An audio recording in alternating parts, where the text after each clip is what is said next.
Hello, I'm Huiling, and I'm doing my PhD in the Aeronautics Department. I'm also a fellow of the Software Sustainability Institute. Today, we'll be looking at commit messages. Specifically, how do we write effective commit messages such that the Git history can be used for understanding the code base and debugging. Previously, we looked at how to use the basic Git commands, starting from when a developer modifies a file to examine the file status lifecycle and to introduce us to various terminology. Then, once we're happy with a set of changes, adding them to the Git repository. We looked at what files should and shouldn't be added to Git, the tools we can use to help us, like git ignore, and how to version control data. With these changes staged, they are then committed to the local repository and pushed with the desired frequency to the remote Git repository. An important part that was glossed over is what should go into a commit message.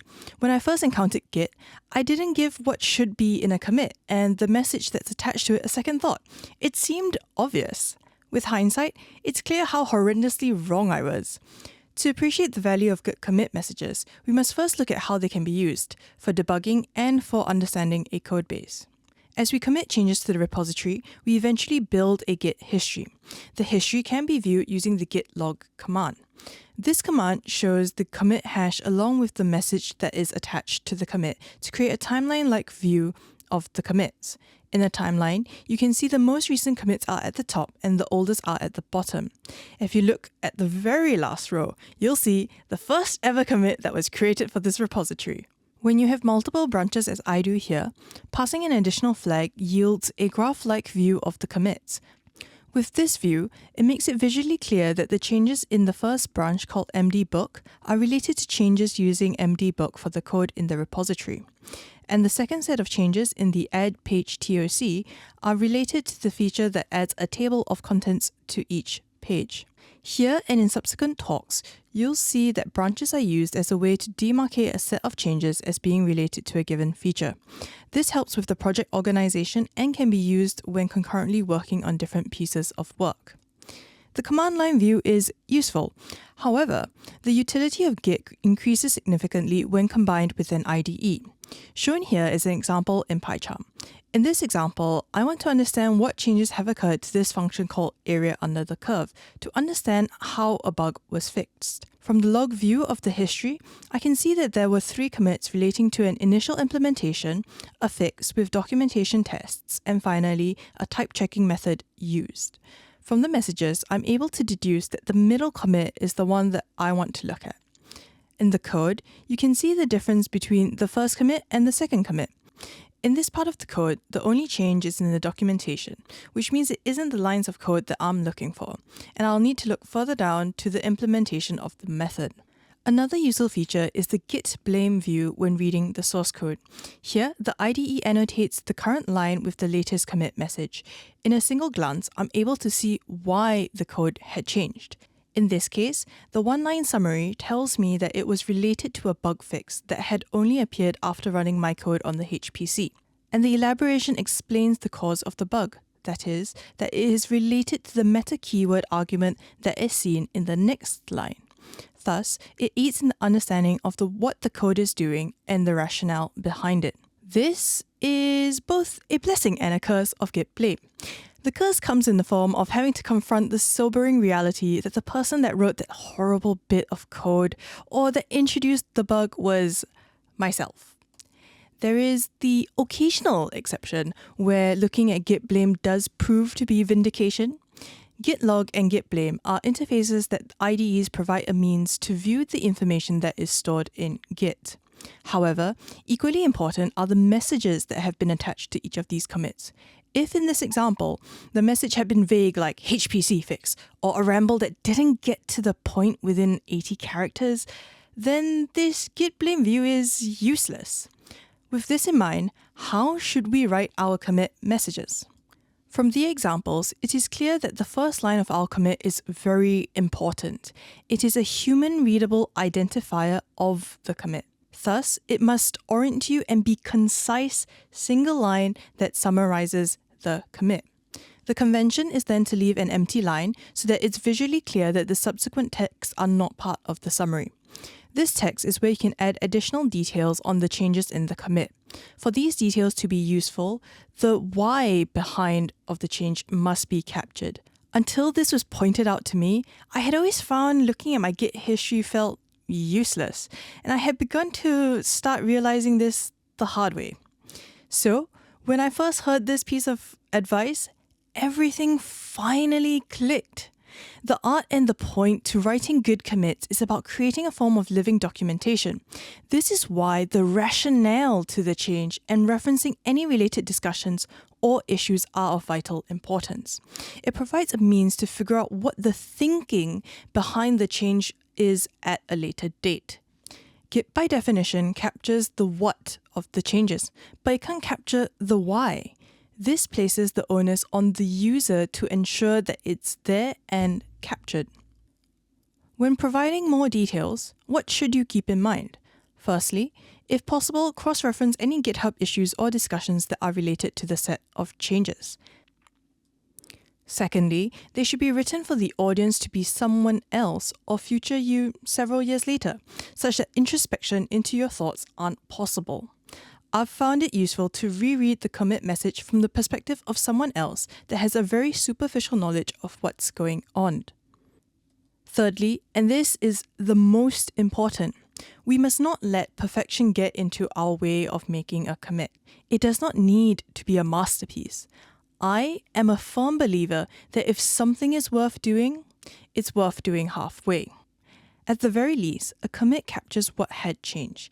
It'll just make the detective work required to figure out why harder. Moreover, writing excellent commit messages takes skill. One of the biggest lessons I learned from my engineering degree was that you have to start somewhere. The only way to create a good product is to iteratively improve upon the existing version. Moreover, the number of unknowns means that the first iteration is always going to be a shot in the dark. It's why we have prototypes. With the knowledge that's available to us, it's our best guess of how it might look like or work. So, don't let writing the perfect commit message hold you back. I'm often learning how to, and more importantly, how not to write commit messages. It's a skill that's honed over time, as writing a concise message that captures all the information required later on to understand the thinking behind it is an art. Lastly, if you'd like to make a commit but the changes aren't quite complete, you can add WIP at the start of the commit to indicate that it's still a work in progress, so the code is not necessarily in a working state. There are ways to eventually condense all work in progress commits to have a cleaner Git history. However, they are more advanced and out of the scope for this series. A good way to learn good practices is by looking at large production scientific codebases like NumPy, SciPy, and Pandas. Semantic commits are a practice which involves following a convention to add meaning to the commit message. In NumPy, they specify what category a change belongs into. For example, API bug is a bug fix that affects the API. This makes it easy to see at a single glance what the changes are related to. Now, let's see good commit messages in action. Let's break down and attempt to understand what this commit from NumPy is all about. We can see that this commit follows the skeleton that was introduced. It starts with a one-line summary of the commit, followed by paragraphs with more details. From the summary, we know that this fix is related to the array interface and null pointers. The first paragraph provides more information about this fix by listing the 2 bugs that it fixes. The subsequent paragraphs go into further details about what the fix entailed and how it affects the API.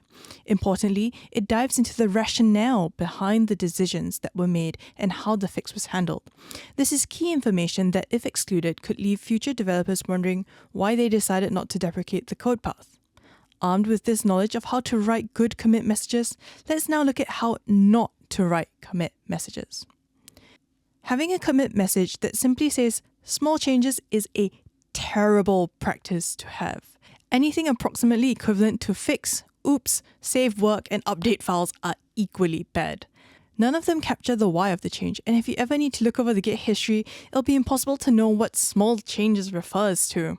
If you ever have the undeniable urge to commit small changes, please Do not have extensive changes that are hundreds of lines long that affect multiple files.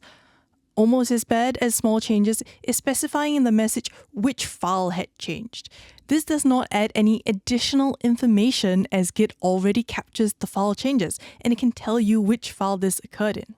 Finally, keep in mind that meaningful messages are a matter of perspective. Something that makes sense now and is meaningful now might not be later in time. Having a commit that contains formatting changes and a message that states so is perfectly acceptable. However, such commits will touch almost every file in the repository, which means that there will be widespread changes. If you include any logic changes in a formatting commit, then there will be issues down the line, as you now have a needle in the haystack problem. All these good and bad commit message practices are about capturing information related to the change that will aid in the understanding of the codebase and for debugging.